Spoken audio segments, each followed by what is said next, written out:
right, if we could call this work session to order.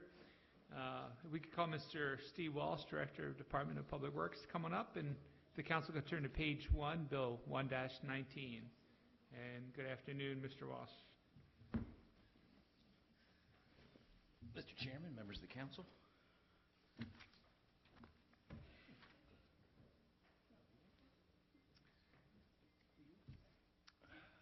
Bill number 1-19 is a supplemental appropriation of state funds totaling $1.4 million to the miscellaneous intersection improvement bulk capital fund, and that's capital project item 210-205-P286.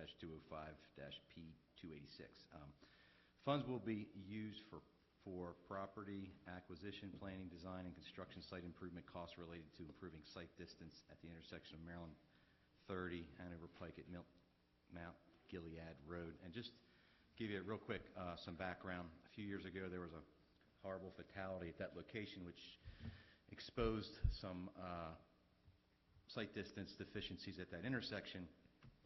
Folks lobbied the SHA to look into it. The SHA had some meetings with residents out there, developed a preliminary design and costed it out. They were not able to fund it immediately, and some folks were successful in lobbying the state legislature to get a capital projects grant through a bond bill given to the county to do the project. So this supplemental appropriation allows us to receive the state money for the project. Now, being that it is an improvement on a state road, we actually talked to them, and it made sense to us and them that they would actually do the project. So concurrently to all this, we are executing an MOU to let them do the project. Basically, we'll pay the bills. So we're receiving money from one arm of the state, and we're giving it back to another arm of the state. And Mr. Walsh, our Secretary of the Council just said too, on Fiscal Matter 6 is also concurrent to this. Can you touch on that as well, and we'll just tackle both at the same time? I sure can, thanks. Okay. So Fiscal Matter 6,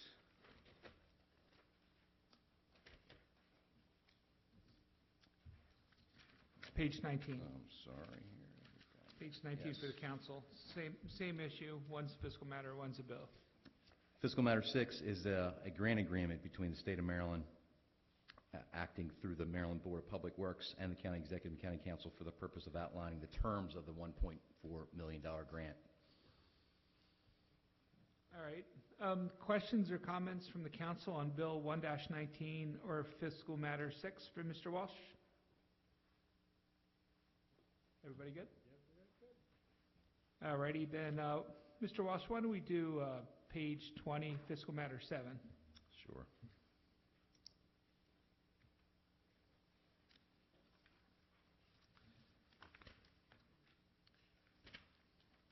Fiscal Matter 7 is a contract with Advanced Scale of Maryland, LLC, to provide certified preventative maintenance, calibration, inspection, and repair services for our truck scales at our 3 solid waste facilities at Cockeysville, Western Acceptance Facility in Halethorpe, and the Eastern Sanitary Landfill. Contract commenced September 25th, 2018. It would continue through April 30th, 2019. May not exceed $25,000 unless approved by the council. And if approved, the contract would continue through September 24, 2019, and would have 4 additional one-year renewal periods. Compensation may not exceed $100,124 for the entire term of the contract, which is 5 years and 3 months. Questions or comments from the council? All right, why don't we do the addendum, and that's separate part of the packet for the council members, and this is for Tito Contractors.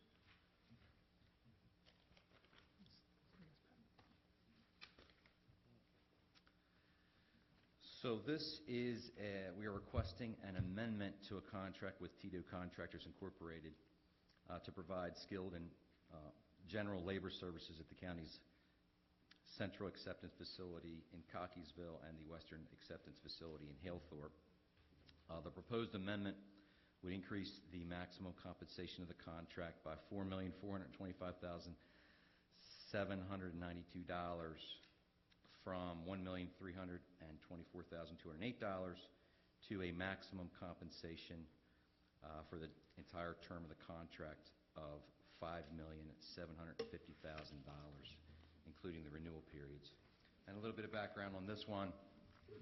This contract was originally procured by MES, and when the county took over operations of the single-stream recycling facility and the Western Acceptance Facility in July of 17, we took over this contract. The reason for the amendment is twofold. There was new sentencing guidelines instituted at the jail, so the number of inmates that we have available to us decreased during that time period from, we used to get about 40, now we get about 20. So we need more line workers on that line.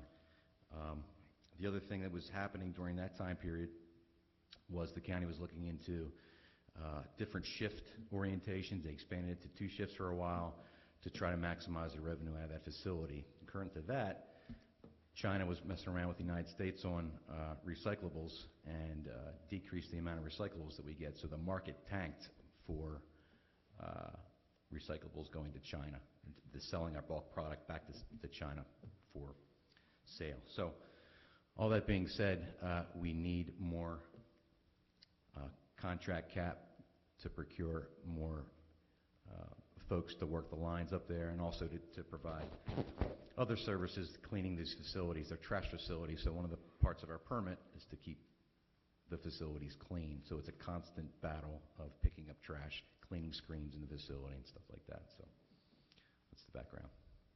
So the sentencing guidelines for inmates, you said, had changed. Whose guidelines are they? There were some federal guidelines, of my understanding. I can get more detail from the Bureau of Corrections on that, but that's my understanding. That's the reason the number of available inmates to us decreased. Mr. Chair. Councilwoman? Okay, so I had the same question, thank you, Mr. Chair, as you. So you're saying that there are only 20 inmates who are eligible to be out and working? That's correct, on any given day. Okay. And when was the second shift added, and then has it been taken away since? Or? It has been recently taken away, yeah. It was added maybe a year and a half ago. Well, then why the increase if the second shift doesn't exist? Well, it was a combination of both. It was a combination of the reduction in the amount of inmates, and, well, you're right, that's the reason that we need the money now, right? The reduction in the amount of inmates. The shift issue was taken care of already, you're correct. So it is really just the amount of inmates, the reduction in the inmates that is necessitating this amendment. Okay, thank you. Questions or comments from the members? Any other questions or comments? Councilman? I know probably you may not be able to answer this, but I'll ask anyway. The reduction in inmates that's available to you, is it an overall reduction? In other words, some of those inmates at one time was cleaning up communities, and at some point they disappeared, and we were told that they all were sort of redirected to the recycling facility. So the reduction, is it an overall reduction saying that the county can't use them, or maybe I'm splitting hairs? We can get some more details on that, but I actually we had an inmate crew also that did trash pickup along roads. We lost that crew also. So I think the overall inmate population available to the county has decreased. But we can get very specific information on that and more detailed information and submit that to council. All right, thank you. Mr. Chair. Councilman? Thanks, Mr. Chair. Are the inmates, the ones that we have and the ones that we lost, are they compensated? They are. Probably at a lower Do you recall the rate? I don't recall the exact rate. It might be $15 or $20 a day. It's pretty low. Okay, thank you. Other questions or comments? I mean, I think the council, obviously, the concern is very few things really get our attention, but when you have like a 300% increase in one line item, that's a fairly significant increase. I guess big picture-wise, how are we looking as far as profitability when it comes to operations, especially in light of comparing to when MES operated, for example? Yeah, I mean, right now, with the market the way it is, there are jurisdictions paying a tremendous amount of money to get rid of their recyclables because of the market drop so much. So it's a hard comparison to do. And we can provide some financial information on the current status, the current profit and loss. I mean, we're holding our own, but we're not making the $4 million, I thought. So I think the number was a couple years ago when the markets were so high for recyclables. So we can provide a better financial picture on what's going on right now and provide that to council. Mr. Chairman, I think the issue we'll be looking at is that while there may not be providing the profits that we thought, comparing it to the alternative, if MES had continued to be the operator, what would have been the results under their operation versus what it is now? And I believe when I checked with one of my analysts that it would now show that we still would be better off under our current process. And also give consideration to the increase in the contract deals with, we are not doing it in a second shift now because it doesn't merit it based on the low prices we get in terms of recyclables. But that doesn't mean that the market wouldn't change sometime in the future. Any other questions from the members? Everybody good? All right, thank you, Mr. Walsh. Thank you. Appreciate it. All right, well, we have Mr. Dorsey right here. Why don't we do page 4, fiscal matter 1. The administration is requesting approval of a contract with Johnson Controls, Inc. to provide maintenance for our direct digital controls on HVAC devices that we have in 13 county buildings. Currently, with the previous contract ending in January, we are under a less than $25,000 agreement that would extend through May 31st. We're asking for the council to approve the longer-term contract would have the first year of the contract extending through till January 5th, 2020, with the option to renew for an additional 1-year period. And at the end of either of those 2 1-year periods, the ability to extend the agreement for an additional 170 days. The total amount for the approximately 2-year, 6-month period would be $168,222. Questions or comments from Mr. Dorsey? Councilman? Mr. Dorsey, are these typically part of the competitive bid process? This particular one was a piggyback off of a school system contract that they have. We've had some others in the past. Part of the issue, as we dealt with last year, some of the systems that were put in are so proprietary that it doesn't lend itself to competitive program. We have made the decision that we will begin to move toward systems that would allow for us to not be hamstrung in terms of who the maintenance is. If you all recall the council from last year, I think it was Councilwoman Bevins asked a very good question about one of the programs, one of the contracts we were bringing.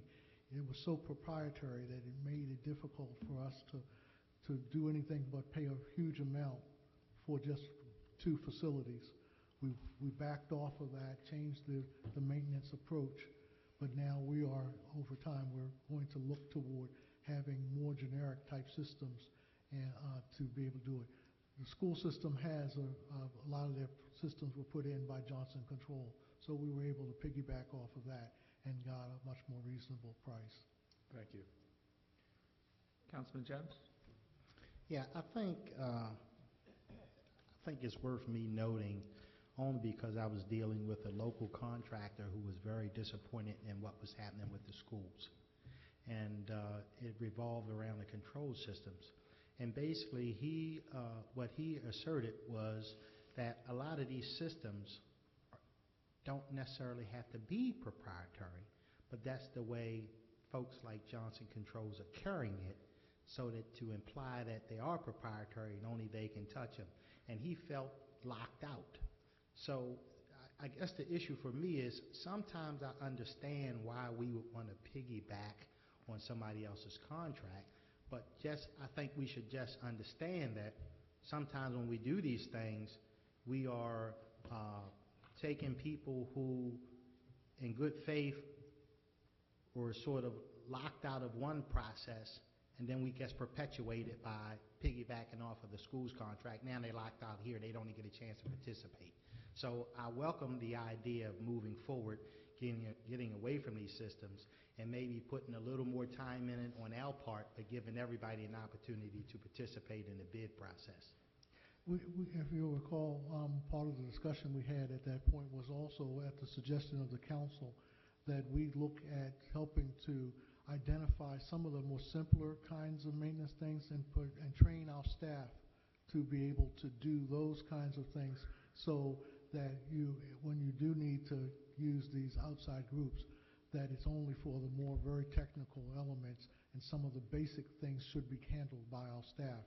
And so that was the change we were making with that previous contract, and that's our approach we're taking moving forward, is to try to differentiate the types of maintenance that are needed on our system, so we don't have to pay as much for the overall contract. That was a second component of what we were looking at as well.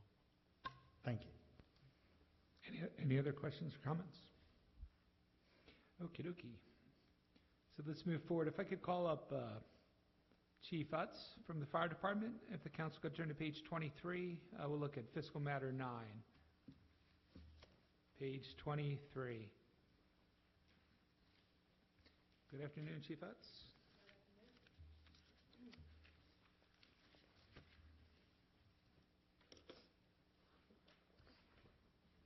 Fiscal matter number 9 for the fire department is a contract, request approval of the contract with MedStar Franklin Square Health to provide clinical education to our students in our basic life support and advanced life support training programs. This contract commenced on December 1st of 2018. It continues for 3 years and can be renewed upon written mutual agreement by both the hospital and the fire department. The hospital will provide clinical education services at no cost to Baltimore County. We estimate the value of these services to be at least $5,000 annually. Therefore, the hospital is effectively donating services valued at approximately $15,000 for the initial 3-year term. Any questions or comments for the chief?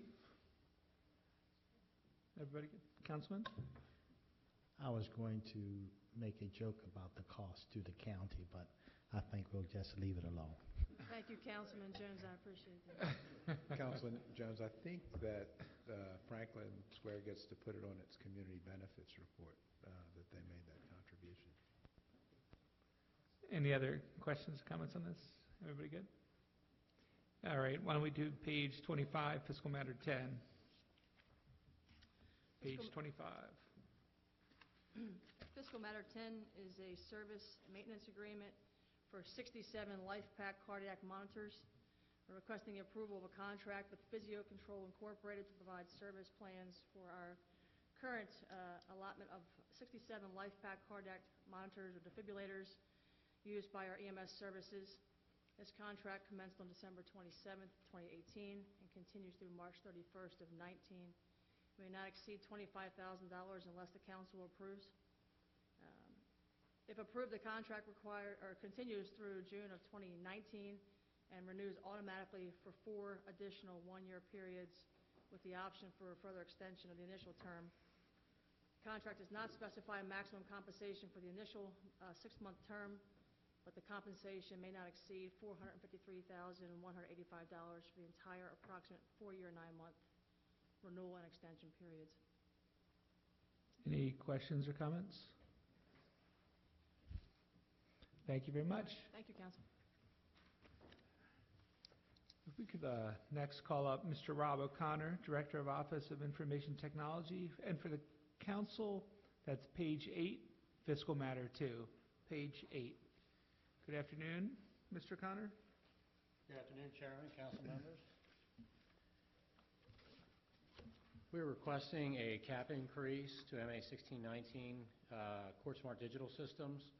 The increase is for $786,780 over top of the original $1.71 million contract that was established in 2010. The increase is to cover costs for refreshing the equipment and the remaining 3 years of maintenance. All the funding is in plan. It's just a cap increase that should have been honestly done earlier. And unfortunately, we're coming down to the last month again when we're doing this. Councilman Marks. Thank you. Probably more a question for Mr. Dorsey than you, Rob. But so this was an 11-year contract that was passed by the council that none of us served on in 2010. That's a really long contract. I can't remember any contract being more than a decade. Is this unusual to have contracts that are more than a decade? We've had a few in terms of like the healthcare contracts are usually like 15 years. Really? Yeah, and in terms of that, you've seen somewhere we were coming back.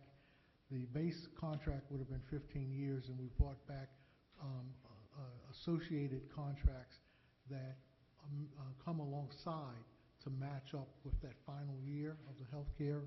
But they usually aren't surprising that they're 15-year contracts. But most, yes, are not more than 10 years in terms of the contracts that we have. It just seems unusual, particularly for a technology contract where things change so much that we have contracts that are more than a decade. So, Rob? Yeah, I mean, typically most of the IT contracts that we put in place typically start with an initial term of maybe 3 years or 5 years with optional 1-year renewals. A lot of these enterprise systems take a large lift, a large investment to put them in. To only put a 5-year contract term out there and have to turn back around and rebid a system that may have taken a year or two to implement when you get to an enterprise system doesn't make sense all the time. If the system is not working correctly for the county, we always have right to terminate in there, and that's why we do typically the 3-year or the 5-year and then do additional 1 years. If we feel like technology has changed, we want to move to a different direction, we can do so. Okay. If that makes sense. Sure, that makes sense. Any other questions? Well, I Councilman? had a similar concern that Councilman Marks had. And my concern would be is with such a long-term contract, and again, as Councilman Marks indicated, that digital technology grows exponentially. What if a company just doesn't make it because that's such a competitive industry? Sure. And does that 1 year out give us the ability to re-engage? And then secondly, who is the owner of the tech? I don't know if it's intellectual. Yeah, so you're talking, so, I mean, typically with software, we do escrows to make sure that we can, if for some reason a company did go under, that we would have to take over the maintenance of the software itself. When we write our contracts, we make sure that even if the company was, to terminate due to, a financial or whatever issue on their side, that we have access to the data for maybe up to a year so that we can get back the data. Typically, within the technology industry, we can kind of sense where things are going with companies. It's also the reason why, I'll be honest with you, when we go out and we bid, we check on a company's history, and it's why we also like to pick best of breed and not one-off mom-and-pop shop types things sometimes when you're looking at large enterprise. Because when you're looking at public safety and critical applications, we need to know that we have the backing of a company year in and year out. And as the technology changes through time, whether the contract is 10 years old, we're still refreshing and updating the technology through the same company if we haven't chosen to move to someone else. Is this a Baltimore County company or is it a national company? This company is in the state of Maryland, and it was actually the only one that was approved by the state JIS for doing court recording when we first moved away from having court reporters physically in the courtroom. Thank you. Councilman Couch? Yes, thank you, Mr. Chairman. Looking at I'm a little confused by the fiscal note. So you're asking for $786,000 extra, correct? Correct. Just for 2 years? No, so we have 3 one-year maintenance renewals that are It's still for coming up. 3 years. 3 years, FY20, FY21, FY22. Those are $161,469 per year. Those are in the operating budget. We have funds already allocated in a finance package to do the equipment refresh. The equipment refresh is that cycle to be equipment refresh? I'm sorry. So the back-end servers and the cameras and the microphones are due to be refreshed. So we have statement of works to do those. They were in plan. We just didn't plan for the cap increase. Thank you Yes, very much. Thank you. Councilwoman Bevins? Excuse me, Mr. Crandall. Can you tell me what that means, the Sorry. equipment refresh? Sure. What does that mean? So equipment usually has a life cycle, and we Uh-huh. put life cycles on equipment, whether it's desktops, servers, storage, infrastructure. Mhm. So this equipment has been in place, some of it since 2010, Okay. and most of it should have been replaced, to be honest with you, in 2017. We've done some things to make sure that the life of the equipment is good and that it's reliable, but it is a time that is end of life and end of support, and it needs to be replaced. When you keep referring to it as, I'm just looking Okay, for an of course. education process here. So are we talking about, it's cameras capturing and audio capturing, So right? we're not video capturing. The cameras are so they can see into the courtroom, so they know what they're recording and when they're recording, because there are people that are working the systems. Okay. The back-end digital recording system is capturing all the audio from the courtrooms, Uh-huh. and it is making sure that it has redundant copies of it for continuity.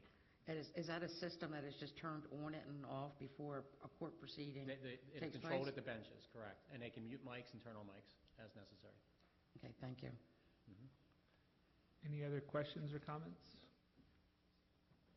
Thank you very much. Why don't we next call up Amy Grassi, Real Estate Compliance, on the addendum for the contract of sale for Freeland Road.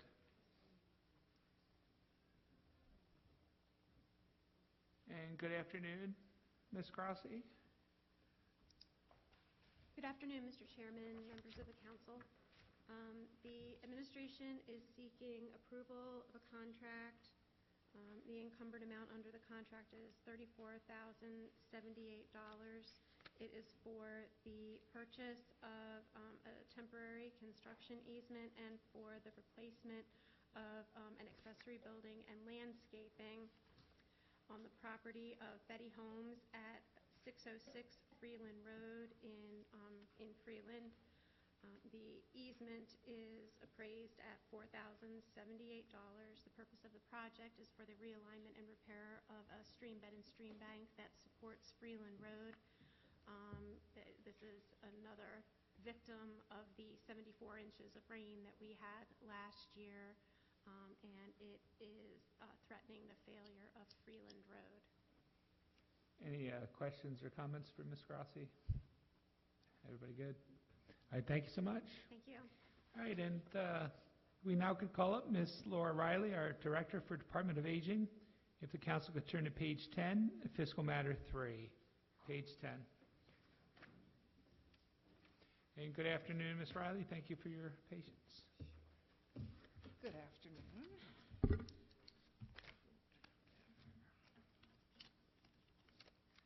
The administration is requesting approval of a contract with Tenderheart Group LLC, Foundations Medical Adult Daycare, to provide adult medical daycare services, including transportation to county residents 55 and over, ill, frail, and disabled.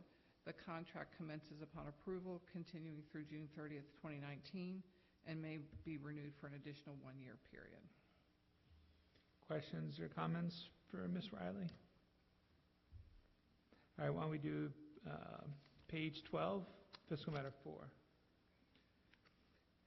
The administration is requesting approval of a memorandum of understanding with Northwest Hospital Center, Inc. for the county to provide 2 employees who will support county residents transitioning from the hospital to a home and community-based setting.